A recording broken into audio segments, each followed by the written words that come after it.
Buenas noches, hermanos, que el Señor les bendiga. En esta clase particular que quiero dar, lo estoy haciendo para poder dar mi opinión en cuanto a algunas preguntas que me están haciendo de qué significa todo esto que está sucediendo en Medio Oriente, esta guerra que se está librando entre Irán por un lado y Estados Unidos e Israel por el otro. Doy esta clase para dar mi opinión, ¿verdad? Sabiendo que lo que voy a decir es en función de una de las profecías que normalmente no se consideran porque se considera que ya se cumplió. Sin embargo, hay algunos aspectos por ahí de esta profecía que nos indica que esta profecía se va a cumplir para los últimos tiempos. También quiero, antes de darlo, quiero aclarar que los que hacemos escatología, o los pastores que en algún momento hacemos escatología, o los escatólogos, no tenemos la última palabra, es decir, lo que nosotros interpretamos no está escrito en piedra. Cualquier exégeta que diga que las cosas son así y así y así y de esa manera se van a cumplir, no está ah, consciente de la realidad, de que todos los tiempos son perfectos y que Dios tiene todo bajo control, que Él reveló algunos asuntos importantes en las profecías. Sin embargo, hay asuntos que Él se ha reservado, ¿verdad? En cuanto a al ajedrez de cómo Él mueve los tiempos. Y por eso es que nosotros los que hacemos escatología o los pastores que estudiamos escatología, o los escatólogos, lo que hacemos es tratar de acercarnos a la realidad futura, es decir, hacer un acercamiento. Eso no quiere decir, como digo, que lo que nosotros digamos se ha de cumplir. Y diciendo esto, pues yo quiero meditar un poquito en el capítulo 8 de Daniel. Esta es una profecía que la mayoría de escatólogos, pastores, interpretan como que ya sucedió. Sí. Sin embargo, quiero explicar también que en el libro de Daniel hay profecías que tienen doble cumplimiento.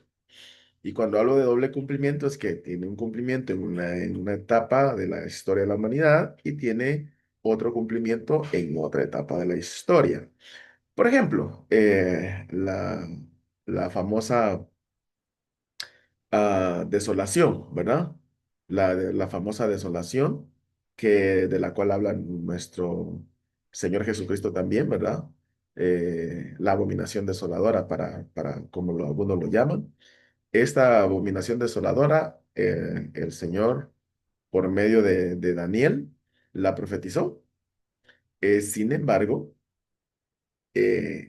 vemos que el primer cumplimiento se dio con Antíoco Epifanes IV, ¿verdad? Cuando él entonces, siendo una de las líneas del imperio griego ya dividido en cuatro regiones, él llegó a ser rey y llegó a tener control sobre el área de Mesopotamia, ¿verdad? Por toda esa área donde está Israel.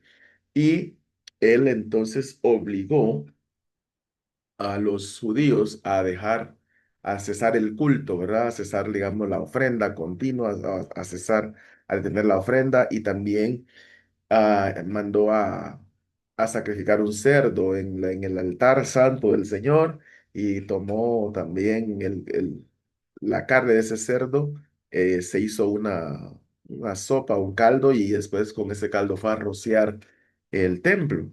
Entonces, a ese se le conoce como la abominación desoladora. La sorpresa de nosotros es que cuando llega nuestro Señor Jesucristo unos años después, más o menos 600 años después, también entonces Él advierte acerca de la abominación desoladora. Él entonces profetiza que se dará la abominación desoladora. Por lo tanto, entonces se cumplió la primera vez con Antíoco Epifanes y se va a cumplir la segunda vez cuando el anticristo profane el templo del Señor. Entonces, hay varias profecías de Daniel que tienen doble cumplimiento. Y en mi opinión, en mi humilde opinión, esta del macho cabrío, la visión del macho, del carnero y el macho cabrío, que es la que revela Daniel en el capítulo 8, también tiene doble cumplimiento. Sí, otra de las que tiene doble cumplimiento también es la visión que tiene Daniel en el capítulo 7 cuando él ve las bestias, ¿sí? Porque normalmente lo que se hace es que se interpreta las bestias que él ve, las cuatro bestias del capítulo 7 se interpretan como un paralelo del capítulo 2, ¿verdad? Que es donde Daniel le interpreta el sueño de Nabucodonosor, que él sueña como una estatua. Entonces, se asocian, ¿verdad? Cada uno de los imperios que ve Nabucodonosor en su estatua con cada una de las bestias que Daniel sueña. Sin embargo, si bien es cierto que son un paralelo, también lo que es el sueño de Daniel se maneja al final de la historia, o sea, también tiene doble cumplimiento. Por eso está dos veces, ¿verdad? Se maneja al final de la historia de la humanidad. Porque si relacionamos las representaciones de los últimos imperios que han reinado acá por este tiempo y con las características de las bestias que ve ah, Daniel en su sueño, en el capítulo 7 tienen mucha, mucha relación. Pero bueno, esa es otra interpretación. Lo que sí quiero hacer en esta hora es advertir acerca de que esta profecía del capítulo 8 de Daniel no deberíamos de pasarla por alto porque nos revela importante información. Muchos ahorita que se preguntan, ¿verdad? De hecho, he visto varias entrevistas que le han hecho a prominentes hermanos en la fe que se caracterizan por ser buenos escatólogos. Ellos básicamente se van al capítulo 9, ¿verdad? Donde se dan las semanas de Daniel, las 70 semanas, ¿verdad? Y otras profecías. Pero esta profecía del capítulo 8 de Daniel no la consideran, pero en mi opinión, como dije anteriormente, en mi humilde opinión, creo que nos puede revelar algo de lo que está aconteciendo el día de hoy. Eh, Vamos a leer entonces la visión del carnero y del macho cabrío. Vamos a leer esta cita bíblica. Capítulo 8 dice así. En el año tercero, y estoy leyendo la versión Reina Valera 1960. En el año tercero del reinado del rey Belsasar, me apareció una visión a mí, Daniel, después de aquella que había aparecido antes. Vi en visión y cuando la vi, yo estaba en Susa, que es la capital del reino de la provincia de Elam. Elam tiene mucho que ver con Irán. Vi pues en visión estando junto al río Ulai. Alcé los ojos y miré, y he aquí un carnero que estaba delante del río, y tenía dos cuernos, y aunque los cuernos eran altos, uno era más alto que el otro, y el más alto creció después. Vi que el carnero hería con los cuernos al poniente, al norte y al sur, y que ninguna bestia podía parar delante de él, ni había quien escapase de su poder, y hacía conforme a su voluntad y se engrandecía. Mientras yo consideraba esto, he aquí un macho cabrío que venía del lado del poniente sobre la faz de toda la tierra, sin tocar la tierra.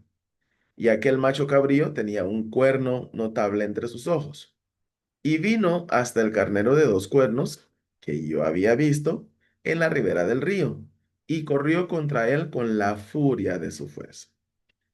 Y lo vi que llegó junto al carnero y se levantó contra él y lo hirió y le quebró sus dos cuernos. Y el carnero no tenía fuerzas para pararse delante de él. Lo derribó, por tanto, en tierra y lo pisoteó y no hubo quien librase al carnero de su poder. El macho cabrío se engrandeció sobremanera, pero estando en su mayor fuerza, aquel gran cuerno fue quebrado, y en su lugar salieron otros cuatro cuernos notables hacia los cuatro vientos del cielo. Y de uno de ellos salió un cuerno pequeño que creció hacia el sur, y al oriente, y hacia la tierra gloriosa. Y se engrandeció hasta el ejército del cielo, y parte del ejército del cielo y de las estrellas echó por tierra y las pisoteó. Aún se engrandeció contra el príncipe de los ejércitos, y por él fue quitado el continuo sacrificio, y el lugar de su santuario fue echado por tierra. Y a causa de la prevaricación le fue entregado el ejército junto con el continuo sacrificio, y echó por tierra la verdad, e hizo cuanto quiso y prosperó. Entonces oí a un santo que hablaba, y otro de los santos preguntó a aquel que hablaba: ¿hasta cuándo durará la visión del continuo sacrificio y la prevaricación asoladora, entregando el santuario y el ejército para ser pisoteados? Y él dijo: hasta 2300 tardes y mañanas, luego el santuario será purificado.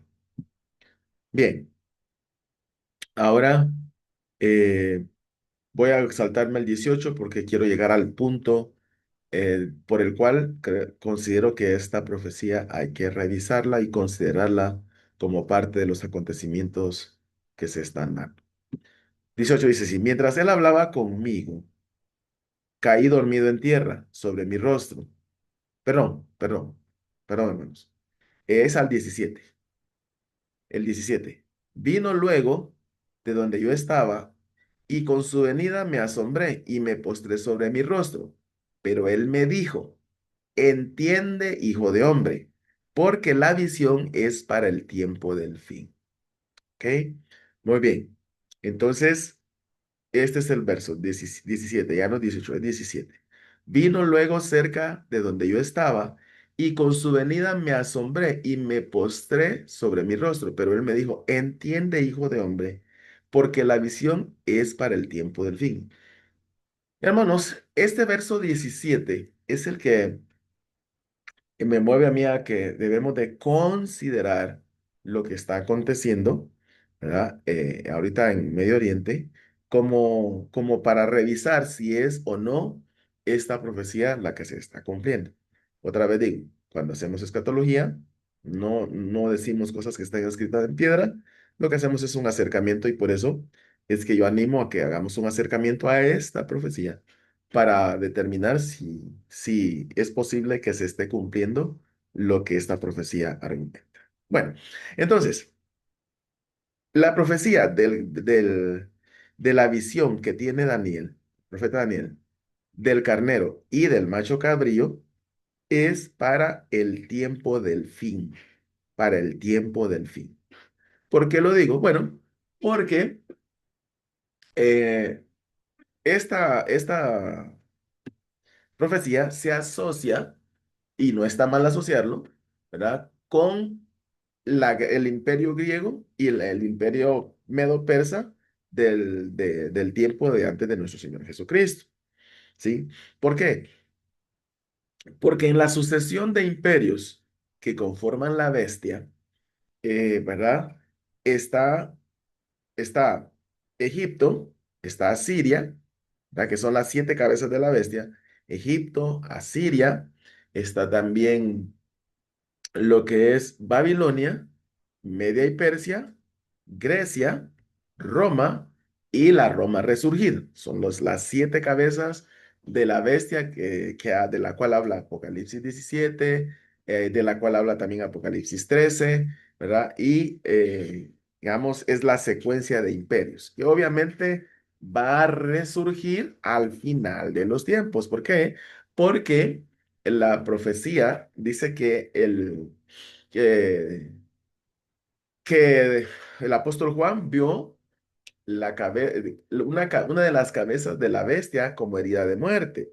Y esa es, digamos, la desaparición de ese gobierno, de esa sucesión de imperios como tal, ¿verdad? Cuando el imperio romano sucumbió, ¿verdad? Cuando sucumbió el imperio romano, entonces aparentemente, digamos, esa sucesión de imperios que se dio a lo largo de la historia que conforman la bestia, digamos, desapareció. Y de hecho, ahorita aparentemente no hay un imperio global que gobierne así como gobernaron cada uno de los que yo mencioné anteriormente.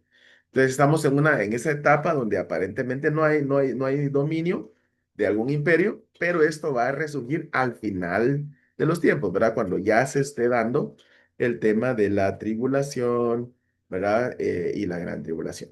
Entonces, entonces, menciono esto, ¿por qué? Porque Grecia fue la que conquistó a Media y Persia. Y entonces se asocia esta visión con el momento donde Grecia doblega al imperio medo-persa.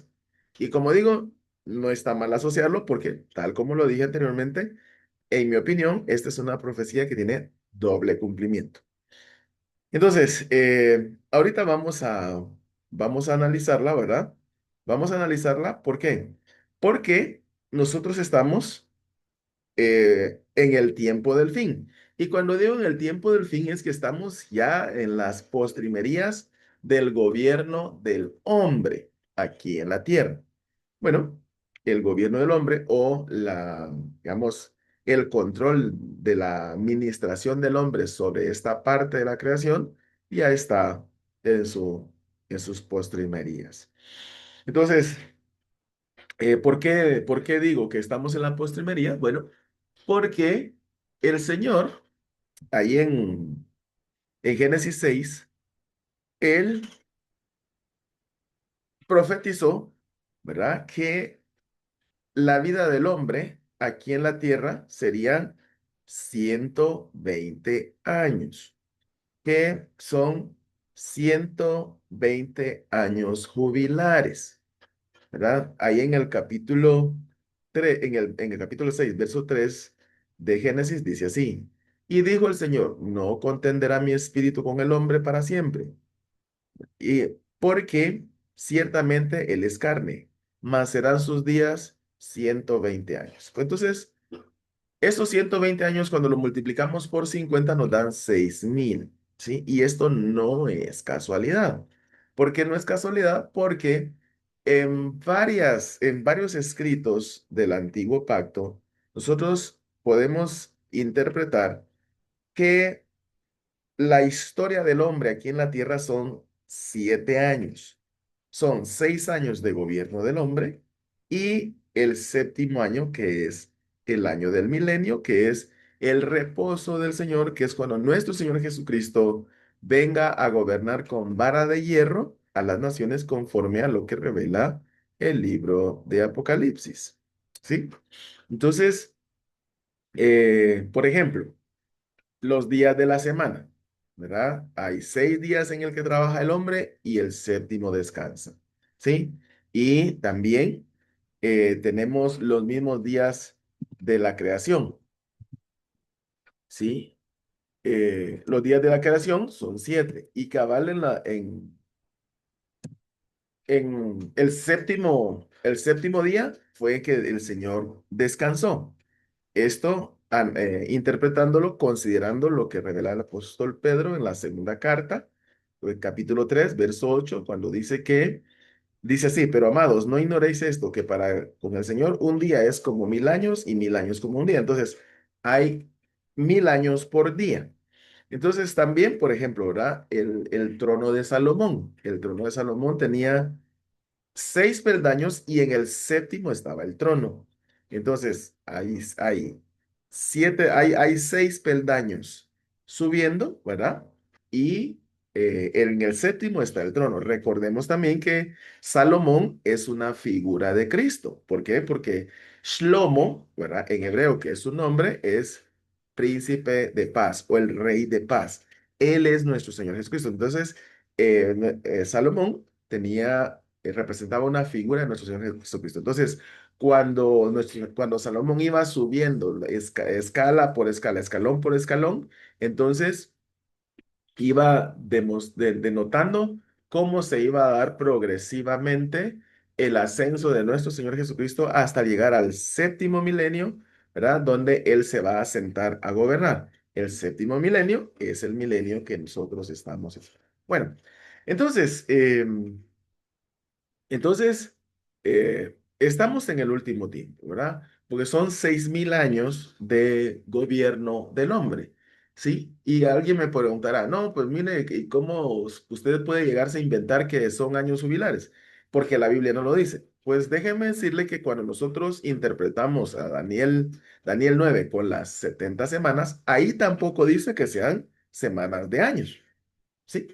Y la mayoría acepta la propuesta de que son semanas de años. Y entonces hacen estudios, hacen multiplicaciones, hacen cálculos matemáticos y entonces a partir de esos cálculos argumentan que son en tal fecha, por ejemplo, se cumplieron los primeros las primeras 7 semanas, en otra fecha se cumplieron las otras 62 semanas, ¿verdad? Que son las que han transcurrido ahorita, 69 semanas.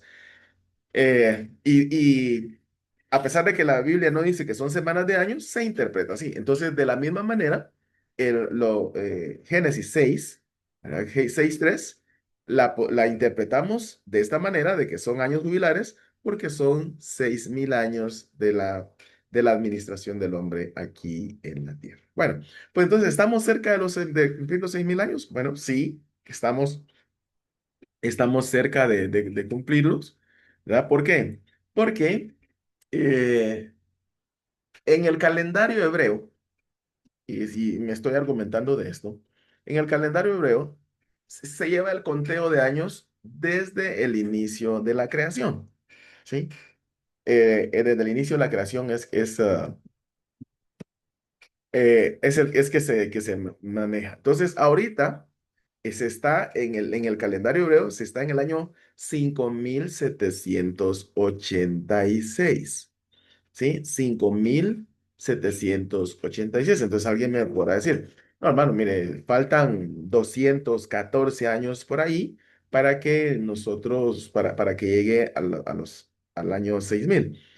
Pues no es así. ¿Por qué? Porque en el entre los años 132 y 136 después de Cristo, se dio una rebelión ahí en Judea. Bueno, quiero contextualizarnos. En el año 70 después de Cristo, fue que Roma logró entrar, ¿verdad? Después de 4 o 5 años de resistencia de los judíos, porque ellos se habían rebelado en contra de Roma. Entonces, Roma logra entrar a, a Jerusalén y destruye lo que es el templo, destruye, digamos, la ciudad y dispersa a los judíos que habitaban ahí. Luego entonces, conforme el paso de los años, entonces se volvieron a reagrupar, ¿sí? Los judíos se volvieron a reagrupar y se levantó un rabino cuyo nombre es Akiva.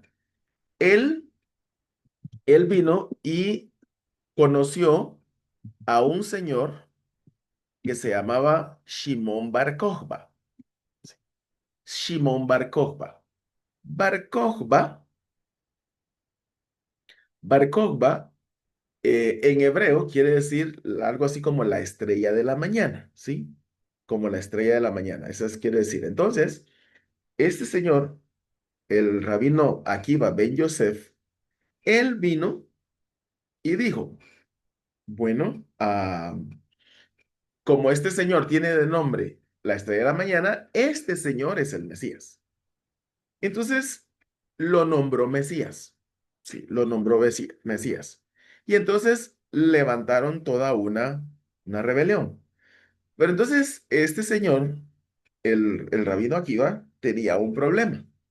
¿Cuál es el problema que tenía? Bueno, que cada uno de los días de la creación, de acuerdo a la interpretación hebrea, digamos, a la interpretación histórica que ellos tienen de los días de la creación, entonces argumentan que cada día tiene una profecía, o sea, profetiza sobre algún evento crucial en la historia de la humanidad.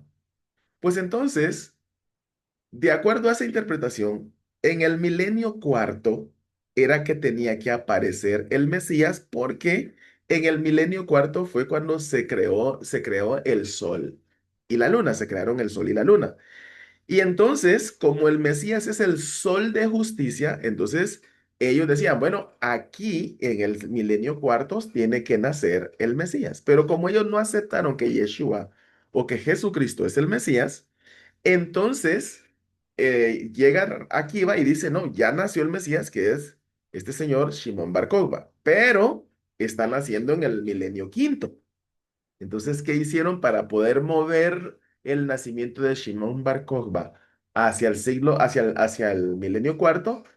Así, de un plumazo le quitaron entre 200 y 210 años al calendario.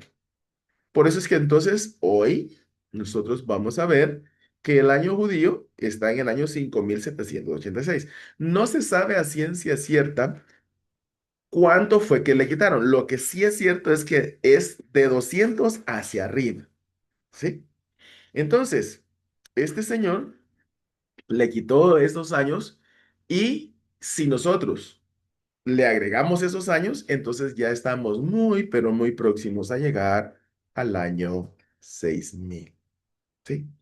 Entonces, todo esto que estoy hablando es introducción antes de tratar con la visión del carnero y el macho cabrío para argumentar que ya estamos en el último tiempo, como lo revela eh, esta profecía en el verso 17 del capítulo 8 de Daniel, porque otra vez digo, ¿verdad? Ahí dice, vino luego cerca de donde yo estaba y con su venida me asombré y me postré sobre mi rostro, pero él me dijo, entiende, hijo de hombre, porque la visión es para el tiempo del fin. Entonces nosotros estamos en el tiempo del fin, ¿sí?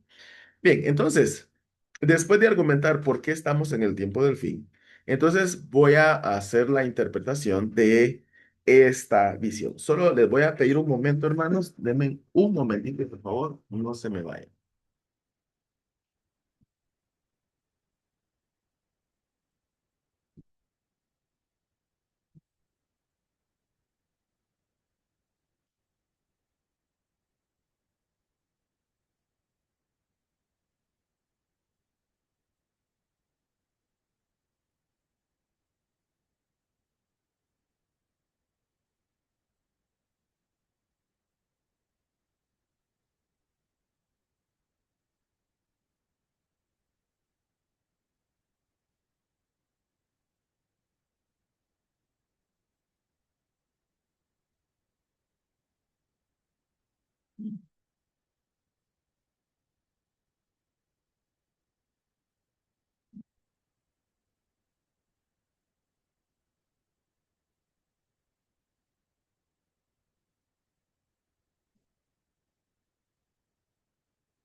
Muy bien, hermanos. Perdón, ya estoy de vuelta. Continuamos entonces con esta interpretación. Bueno, entonces, pasando a la interpretación de la profecía, entonces vamos a ver que aquí se mueven dos fuerzas, ¿verdad? Dos fuerzas. Recordemos que eh, cuando el profeta Daniel, ¿verdad? Entra en ayunas, entonces él recibe, ¿verdad? La visita del arcángel, ¿sí? Y, y entonces el arcángel le dice que fue detenido, ¿verdad? Fue detenido por el príncipe de Persia. Y cuando se retirara de aquí, le iba a tocar que entrar también en combate con el príncipe de Grecia, ¿sí? Entonces, entonces, estas dos fuerzas son las que se mueven. Persia por un lado y Grecia por el otro, ¿sí? Entonces, esto no es casualidad.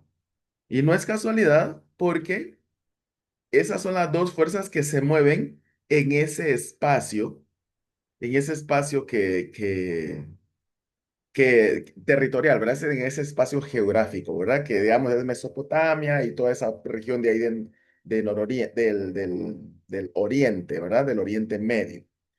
Bueno, entonces, Vamos entonces, a la luz de esto, vamos a interpretar. No doy las citas bíblicas, pues son citas bíblicas ya muy conocidas, ¿verdad? En cuanto al tema de Daniel, ¿verdad? Ah, que en cuanto a la interpretación de los, digamos, de cuando él entró en ayunas, ¿verdad? Y ya, entonces ya recibió respuesta a su ayuno, ¿sí? Bueno, entonces, pasemos entonces a la visión. ¿Cómo interpretamos la visión? Bueno, vamos a ver las generalidades de la visión, ¿verdad? Y como digo, es mi opinión solamente para despertar eh, el ánimo, ¿verdad? De poder ver ah, que lo que está sucediendo ahorita de pronto pueda ser lo que revela el capítulo 8 de Daniel, perdón, o el segundo cumplimiento de Daniel 8. Bueno, dice así, generalidades de la visión. Primero, es para los últimos días. Ya lo leímos, ¿verdad? Ahí en Daniel 8:17. ¿Sí? Entonces, normalmente, como dije anteriormente, esta visión se asocia con el imperio griego y el imperio persa de aquel tiempo, ¿verdad? De antes de nuestro Señor Jesucristo. Pero aquí Daniel nos dice que es para los últimos días. Entonces, será previo al establecimiento del reinado mesiánico. Sí. Entonces, no podemos olvidar eso. Es para los últimos días. Entonces, digamos, no puede ser que se haya cumplido a plenitud en aquel tiempo, porque es para estos días. Bueno, también los reinos que se mencionan no son los de la sucesión de reinos de los capítulos 2 y 7 de Daniel. ¿Sí? Otra vez digo, no son el imperio griego y el imperio medo-persa de la sucesión de los reinos, ¿verdad? Que se conforman la bestia, sino que es por este tiempo, pero que están involucrados esas dos fuerzas, ¿verdad? Esas dos fuerzas, que es Persia y Grecia, que es, que son que son esas fuerzas que se mueven ahí en Medio Oriente, ¿sí? Bueno, entonces, seguimos. Aunque tiene relación directa con la posición geográfica y los primeros eventos de esos reinos, sí. Es decir, eh, en la ubicación geográfica donde pertenecieran esos reinos, entonces esas dos fuerzas siguen actuando hasta el día de hoy, ¿sí? Que son Grecia y Persia, ¿sí? Muy bien. Entonces, seguimos. Esas son las generalidades de la visión, ¿sí? Entonces, vamos a ver acá. Vamos a ver acerca del carnero. El carnero, bueno, el carnero, de acuerdo a la visión, nos dice que Daniel estaba en el río Ulai, ¿verdad? Él estaba ahí, digamos, ahí, entonces, ahí de pronto tuvo la visión. Cuando hablamos entonces de visión, ya vamos a explicar que habla acerca de río, perdón, está hablando acerca de estar en presencia del Señor. Entonces, el carnero tenía dos cuernos y aunque los cuernos eran altos, uno era más alto que el otro. Y el más alto creció después. Ese es el relato de la visión. Solo estoy en el relato ahorita. Después vamos a pasar a la interpretación. El carnero hería con los cuernos al poniente, al norte y al sur. Y ninguna bestia podía pararse delante del carnero. No había quien escapase de su poder y hacía conforme a su voluntad y se engrandecía. Estos son reyes de Media y Persia, ¿verdad? Son reyes de Media y Persia. Bueno, ese es el relato Es el relato de la visión. Ahora veamos entonces una interpretación que podemos hacer acerca de esto. Bueno, junto al río significaba que era un lugar de adoración, ¿sí? Decir que Daniel estaba en una situación de adoración, estaba así como él lo hacía, ¿verdad? Él era un hombre devoto, muy, de mucha oración, y él estaba entonces en un momento de adoración, y por lo tanto entonces el Señor ya en la visión lo pone ahí precisamente en el río como parte de para que nosotros hoy interpretemos que él estaba en una posición de adorar al Señor. También, los cuernos significan dos líderes diferentes del mismo imperio, de los cuales uno es más dominante que el otro, ¿sí? Entonces, vamos a ver que ahí en Oriente Medio hay dos clases de liderazgo. ¿Por qué? Porque en esta región, la religión que predomina es la religión islámica, ¿sí? Y en la religión islámica tenemos dos tipos de gobierno, porque ellos incluso gobiernan a través de la religión en sus zonas geográficas, ¿verdad? Que son los chiitas, que digamos es la zona donde que la mayoría de los musulmanes que viven en Irán son chiitas, y están los sunitas, ¿verdad? Que son, digamos, el resto de países por lo regular que manejan la religión musulmana. Entonces, hay dos fuerzas, ¿verdad? Hay, digamos, dos tipos de gobierno. Está el gobierno chiita y el gobierno sunita, ¿sí? Por lo tanto, entonces, hay uno de ellos que predomina, ¿sí? Ahora, alguien me va a decir, no, pues, ¿sabe que en la zona geográfica lo que más domina, la inclinación que más domina es la sunita porque son más países los que practican esa línea del Islam. Sin embargo, si nos damos cuenta, el país que más influencia tiene es Irán. ¿Sí? Es Irán. De hecho, a nivel mundial, siempre Irán está a la cabeza de las noticias. Es el que tiene más influencia, es el que, digamos, a que se le tiene más cuidado, al que está en observación, precisamente por sus planes. Entonces, aquí tenemos dos líneas de gobierno islámico que son los sunitas y los chiitas, ¿sí? Bueno. Sigamos. El carnero entonces se levanta de la región geográfica de Media Persia, que hoy es Irán, ¿verdad? Irán y toda esa zona de por ahí, ¿verdad?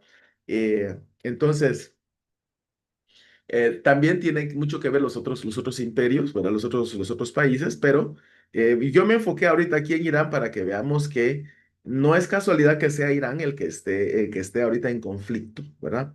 El que esté ahorita en conflicto con Occidente. Bueno. Entonces, Persia ejerce influencia ideológica y gubernamental hacia el norte, hacia el norte, el occidente y hacia el sur, con una fuerza imparable. Ok, ¿qué quiere decir eso? ¿Qué quiero decir con eso? Que Persia, ¿verdad? Irán, ejerce una influencia sin comparación ahí en esa región. ¿Sí? Es decir, él entonces influencia hacia el occidente. ¿Por qué? Porque ellos, digamos, tienen injerencia en occidente. Y ahorita ya mencioné occidente. ¿Por qué? Porque aquí, básicamente, en mi opinión, lo que hay es un conflicto entre oriente y occidente. ¿Sí? Entre oriente y occidente. En Oriente está, digamos, la parte de Persia y en Occidente está Europa, ¿sí? Europa extensivo a América, ¿sí? Porque algunos dicen, bueno, es que Estados Unidos no aparece en el final de la historia de la humanidad como una potencia. Pero algo que tenemos que considerar es que Occidente es Europa, ¿sí? Y recordemos que cuando hablamos de Occidente, nos posicionamos en Jerusalén, donde está la piedra angular, ¿verdad? La piedra angular de la creación, ahí donde está el monte del templo, todo lo que está a la izquierda de esa piedra es occidente, lo que está a la derecha es oriente, ¿sí? Y entonces, occidente es Europa, pero después del descubrimiento y conquista de América, Europa se extendió hacia América, porque si usted se da cuenta, aquí en América se hablan incluso idiomas de Europa. Por ejemplo, aquí en América, la mayoría de países hablamos el español, se habla el inglés, ¿verdad? Se habla el francés, se habla el portugués, ¿sí? Entonces, hubo mucha influencia e incluso los sistemas de gobierno están basados en el romanismo, digamos, en el derecho romano, ¿sí? Entonces, por eso digo que se extendió hacia América. Entonces, cuando hablamos de Occidente, hablamos entonces de Europa y América, ¿sí? Entonces, Oriente hace influencia y esto se ha venido dando no desde ahorita digamos estamos en la cúspide digamos, del conflicto, pero esta guerra de influencias se ha dado a lo largo de estos últimos siglos. Porque, por ejemplo, ¿verdad? Vemos que el Islam nació ahí en Oriente, pero empezó a empujar y a hacer influencia hacia Occidente. Tanto así que hubo un momento en donde Europa allá estaba conquistada por los países de la religión musulmana e incluso ya había mucha influencia musulmana en esos países, ¿sí? Entonces, pero esa influencia viene desde ahí y no desde ahorita. Lo que pasa es como otra vez que digo, ¿verdad? Que ahorita se está dando la, la cúspide de esa guerra, ¿no? Pero ha sido como cuando se dio la Guerra Fría, ¿verdad? Que no hubo cañonazos, sino era una guerra de influencias, ¿sí? Pues más o menos por ahí viene el asunto.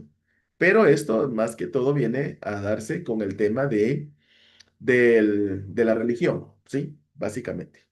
¿Por qué? Porque por un lado estaba el islamismo empujando hacia Occidente y el otro lado estaba, digamos, la religión popular, que es el cristianismo, empujando hacia el Oriente. Entonces, esa guerra, digamos, se ha venido dando.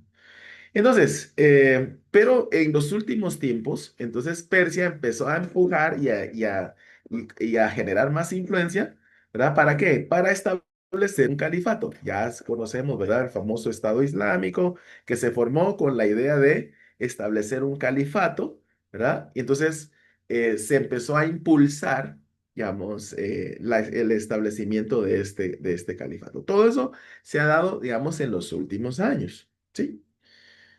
Entonces, Persia iba a provocar o provocaría o provocará, ¿verdad? Lo voy a hablar en esos tiempos, gran inestabilidad en todo el mundo occidental. Es decir, eh, empezó a empujar, empezó a generar influencia y empezó a generar inestabilidad, ¿verdad?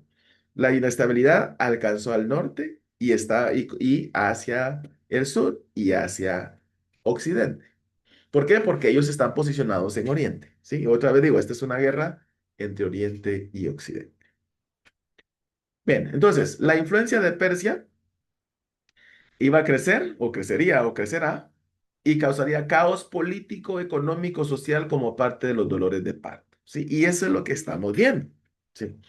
eh, cuando vemos que el carnero está corneando hacia el poniente, hacia el norte y hacia el sur, estamos viendo, estamos interpretando que es generando influencia, ¿sí? Generando influencia a través de su gobierno, a través de la religión, a través de diferentes métodos, como por ejemplo la creación para crear el califato, crearon el Estado Islámico y todo eso, ¿verdad? Bueno. Entonces, por eso es que se generaría caos político, económico y social, ¿verdad? Y eso es lo que hemos visto a lo largo de estos tiempos. Y ahorita, digamos, estamos en el tiempo, digamos, más en la cúspide de este conflicto, porque después de este problema que se está dando, que de seguro se van a seguir dando, se va a seguir dando, ah, hermanos, hay caos político. ¿Sí? definitivamente hay caos político. Y ya sabemos, ¿verdad?, que la ONU está en ascuas ahorita por este problema.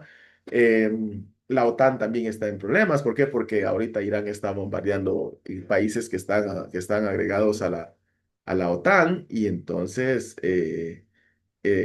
ya se está generando como que un conato de guerra entre la OTAN y la sección esta de Oriente. Pero esperamos en el Señor que no se dé, ¿verdad? Sin embargo yo tengo que explicarlo, ¿verdad? Porque es lo que estamos viendo ahorita, ¿sí? Económico también. ¿Por qué? Porque ahorita a Irán se le está ocurriendo cerrar el estrecho de Hormuz y por ese estrecho pasa el 30% de la energía, ¿verdad? A nivel mundial, o sea, del petróleo y del gas. Y entonces, obviamente, eso va a que generar crisis. De hecho, ya está generando crisis porque la demanda de petróleo sigue, la demanda del consumo de energético sigue en el mismo nivel, pero la oferta obviamente va a bajar. Y ya sabemos que económicamente, ¿verdad? Cuando la oferta sube, el precio baja, pero cuando la demanda sube y la oferta baja, entonces el precio se va hasta los cielos. Y por eso es que en estos días de seguro vamos a ver que el petróleo va a repuntar. Ahorita ya estaba más o menos en $88 el barril de petróleo, cosa que no había pasado hace un buen rato. ¿Verdad? Y esto es producto de todo este conflicto. Entonces, de seguro, el precio del barril de petróleo, el Brent especialmente, que es el de referencia, ese va a subir más. Por lo tanto, entonces, todos los derivados del petróleo van a subir. El costo de vida, obviamente, va a subir. Y entonces, el caos económico se va a fortalecer. Voy a decir fortalecer o se va a incrementar para ser exacto, ¿verdad? Y de igual manera, caos social, porque hay muerte, ¿sí? Hay muerte, hay, hay incertidumbre en la sociedad de qué es lo que va a pasar, ¿verdad? Tenemos problemas de muertes, de enfermedades y todo lo que deriva una guerra. Entonces, hermanos, estamos ante este evento. Muy bien, entonces esto es en cuanto al carnero, ¿verdad? El carnero entonces es Oriente, ¿sí? Liderado por estas dos influencias, ¿verdad? Los sunitas y los chiitas. Los chiitas son más fuertes. eh, y digamos, ellos han hecho influencia hacia Occidente, ganaron buenos espacios territoriales por mucho tiempo. Después entonces Occidente volvió a recuperar a muchos países que ya habían sido captados por este movimiento de Oriente. Y ahorita estamos en la fase donde ya no solamente son influencias, sino ya se están dando de golpes con una guerra declarada, ¿verdad? Bueno, sigamos entonces.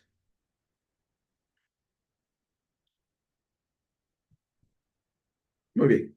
Entonces, veamos entonces ahora el macho cabrío. Bueno, el macho cabrío, como bien dice, el rato de la visión venía del lado del poniente, ¿verdad? O sea que viene del lado de Occidente sobre la faz de toda la tierra sin tocar tierra. Tenía un cuerno notable entre sus ojos. Vino hasta el carnero de dos cuernos y corrió contra él con la furia de su fuerza. Llegó junto al carnero y se levantó contra él y lo hirió. Le quebró sus dos cuernos y el carnero no tenía fuerza para pararse delante de él. Lo derribó por tanto en tierra y lo pisoteó y no hubo quien librase al carnero de su poder. El macho cabrío se engrandeció sobremanera, pero estando en su mayor fuerza, aquel gran cuerno quebrado y en su lugar, fue quebrado, perdón, y en su lugar salieron otros cuernos notables hacia los cuatro vientos del cielo. Y de uno de ellos salió un cuerno pequeño que creció mucho al sur y al oriente y hacia la tierra gloriosa. Y se engrandeció hasta el cielo, hasta el ejército del cielo, y parte del ejército del cielo y de las estrellas se echó por tierra y las pisoteó. Aún se engrandeció contra el príncipe de los ejércitos, y por él fue quitado el continuo sacrificio, y el lugar del santuario fue echado por tierra. Y a causa de la prevaricación le fue entregado el ejército, junto con el continuo sacrificio y echó por tierra la verdad e hizo cuanto quiso y prosperó. Bueno, entonces esto es lo que nosotros leemos en el relato del profeta Daniel. Pues entonces, ahorita vamos a ver la interpretación. Sí, vamos a ver cómo interpretar. Otra vez les digo, esta interpretación no está escrita en piedra, solo es algo que estoy haciendo en función de lo que estoy viendo y de esta visión, ¿verdad? Bueno, ah, la interpretación. Grecia representa a Europa y Occidente. Grecia representa a Europa y Occidente, ¿sí? Em, Desde Occidente se levanta Grecia con mucha fuerza en contra de Persia. Ok, entonces quiere decir que Europa, o sea, Occidente, ¿verdad? Ya con su extensión de América, se levanta en contra de Oriente, ¿sí? Entonces, entonces,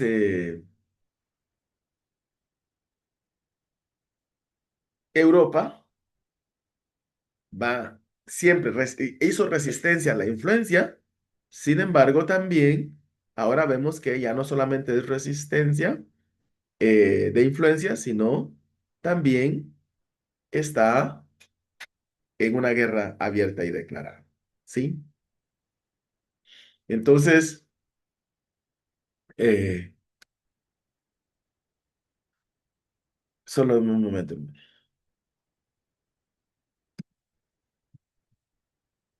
Bien, entonces, vemos esta influencia, ¿verdad?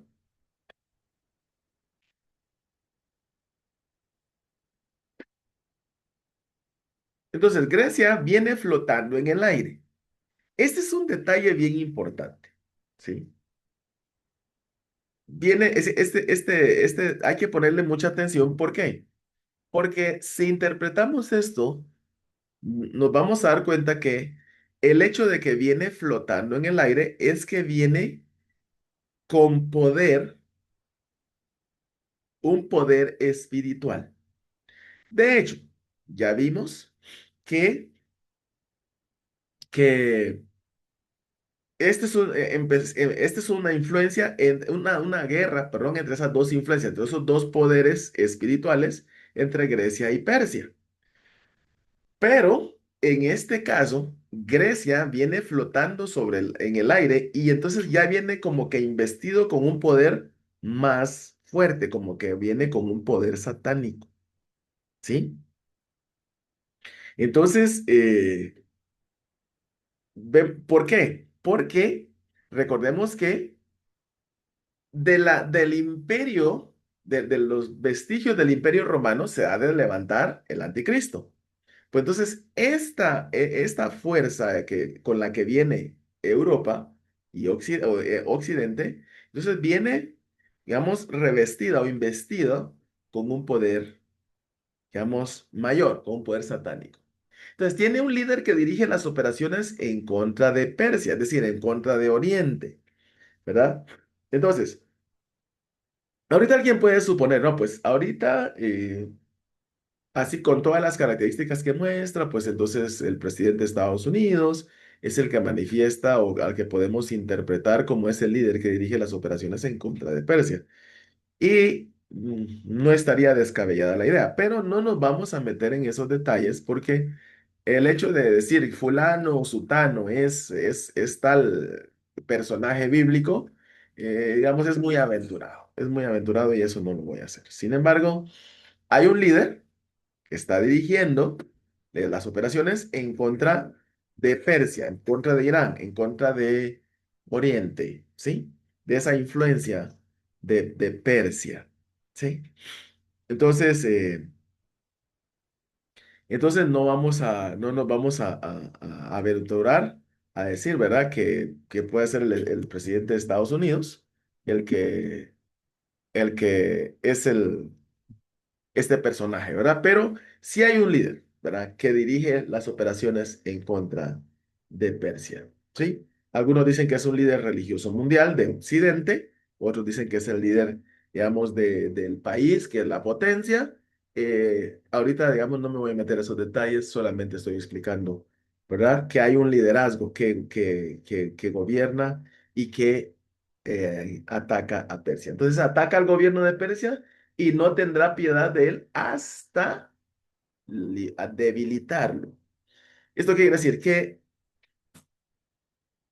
Irán no va a desaparecer, ¿sí? Digamos, y su influencia tampoco. Lo que sí va a hacer que se va a debilitar, ¿sí? Todo esto que estamos viendo eh, va a debilitar a Irán, ¿sí? Y lo va a debilitar a tal grado que, digamos, su influencia va a ser diluida, ¿sí? Entonces, de esa manera es que vamos a ver cómo acontece esto, si es que en realidad esto que está sucediendo es parte de esta, de esta visión que tuvo el profeta Daniel, ¿sí? Bueno, entonces, recordemos también que en Jeremías 49:35 el Señor también advierte que va a quebrar el arco de Persia, ¿sí? Va a quebrar el arco de Persia, es decir, Persia, o sea, que es, digamos, de esa región, de Irán, eh, va a sufrir un colapso. Pero, ¿cómo va a ser el colapso? Bueno, ellos, el Señor va a hacer que sus propios planes actúen en contra de él, de ellos, ¿verdad? Por ejemplo, ahora ellos están enriqueciendo uranio, y para poder traer a Israel de la tierra, porque conforme a lo que dice el Salmo, eh, ellos dicen que Israel no tiene derecho a existir, ¿verdad? Los quieren raer de la tierra, ¿sí? Entonces, ellos han estado enriqueciendo uranio y lo más probable es que a ellos se les revierta. ¿Por qué? Porque cuando un arquero lanza una flecha, ¿verdad? Y el arco se quiebra, la flecha se le devuelve al arquero. Entonces, lo que va a suceder aquí es que irán sus propios planes, la trampa que él tenía para Israel, en esa trampa va a caer, así como le pasó a Amán, ¿verdad? A Amán con Mardoqueo. Amán mandó a construir una horca para ahorcar en ella a, a Mardoqueo, ¿sí? Después entonces resulta ser que el Señor movió su poder y entonces Amán fue ahorcado en esa horca que había preparado para Mardoqueo.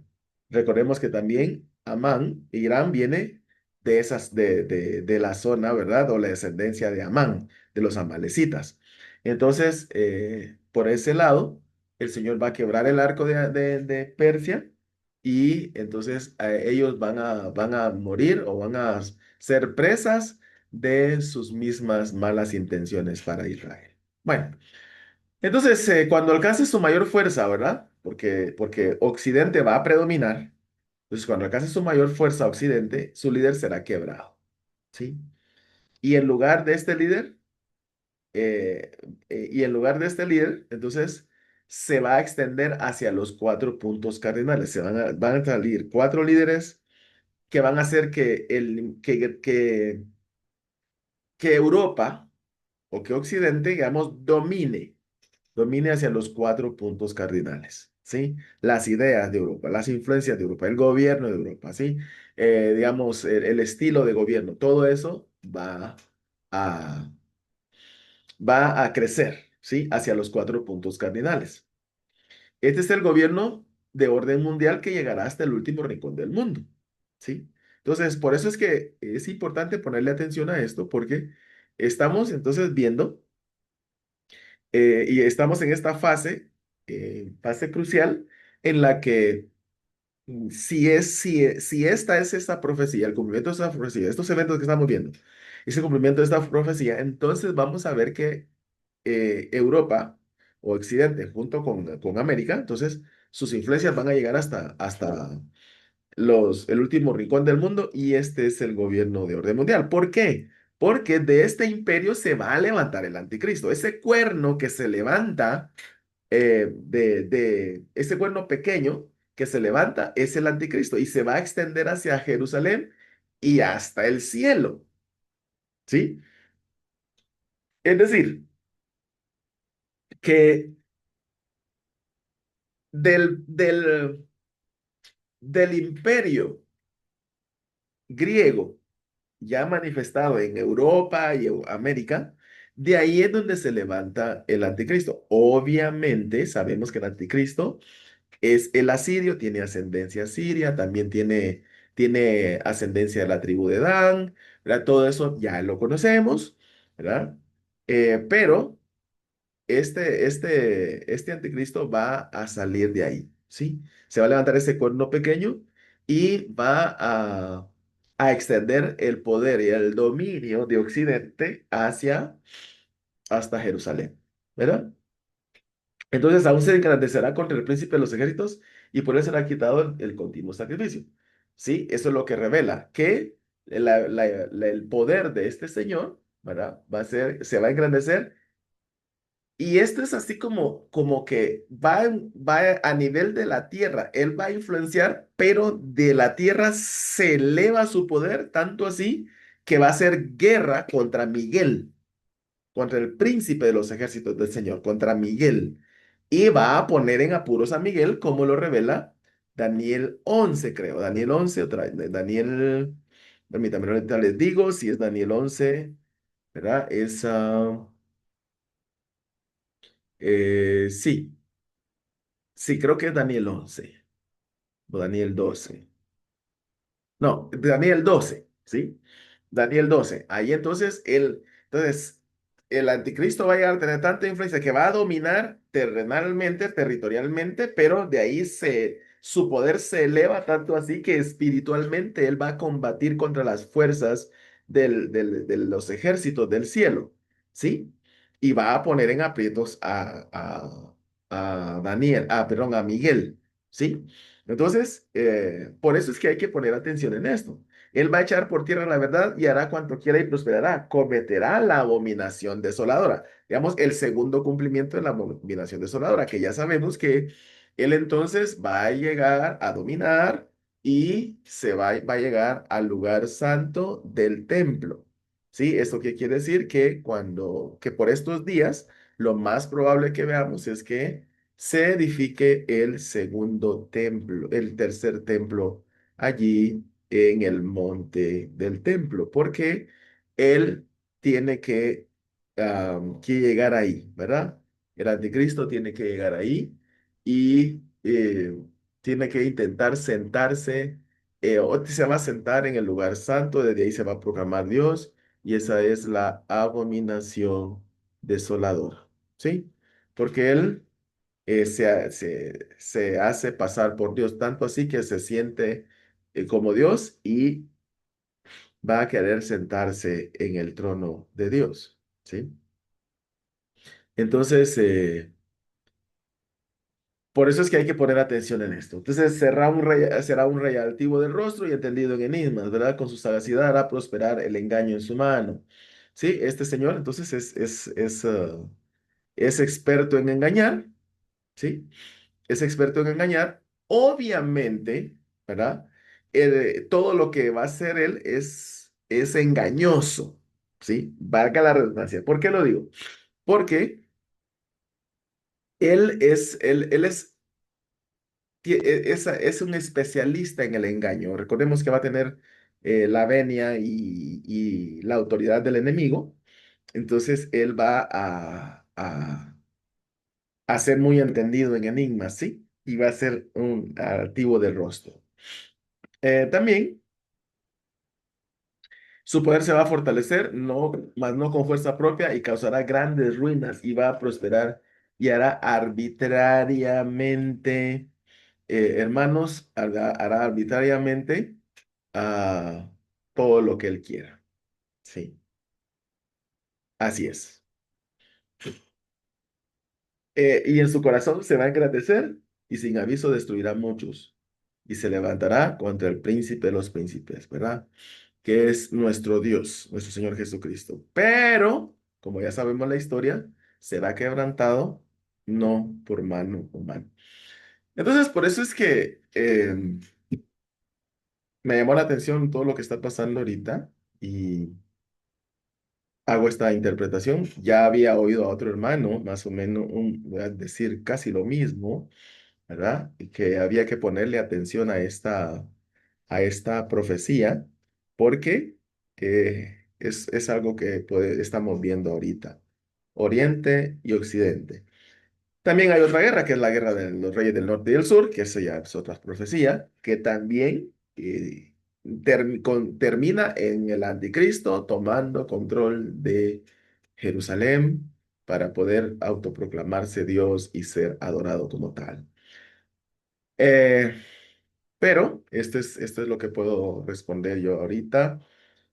Otra vez digo, no estoy diciendo que esto se va a realizar al 100%. Me llama mucho la atención, ¿verdad? Me llama mucho, pero mucho la atención lo que se está dando ahorita.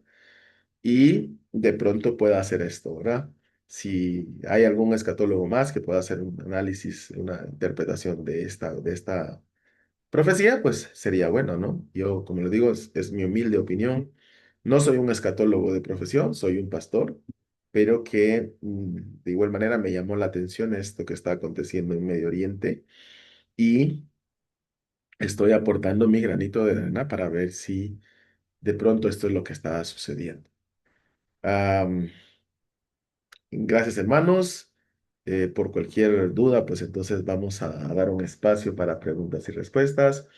Pero esta es la clase que tengo para responder a las inquietudes sobre lo que está aconteciendo ahorita en Oriente Medio.